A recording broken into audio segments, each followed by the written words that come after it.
கொஞ்சம் வெளியே வந்து பாருவே. ஏன் என்னவா? வந்து பாருங்க மகன் பண்ற வேலைய. என்ன சரியாமே? வந்து பாரு நீ. கழுவிட்டு வரேன், வர்றேன். சீக்கிரம் வாமா, இப்ப போயிடும் அது. ஐயோ, இந்த சின்ன பிள்ளைய செய்யற வேலை இருக்கே சாமி, யாராலையும் தாங்க முடியாது. பாருங்க, விஷயத்தை பார்த்துட்டு வந்தேன். இப்படி ஒரு பையனா என் பையன் இவ்வளவு புத்திசாலித்தனமான்னு நினைச்சு எனக்கு பூரிப்பாய் போச்சு.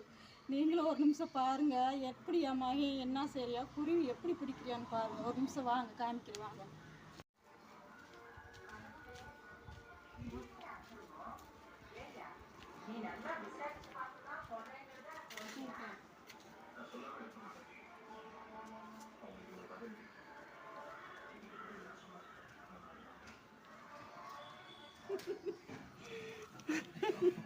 இங்கே பாருங்க, என் மகன் குருவி பிடிக்கிறதுக்கு பிஸ்கட் போட்டு குருவி பிடிப்பாங்களா?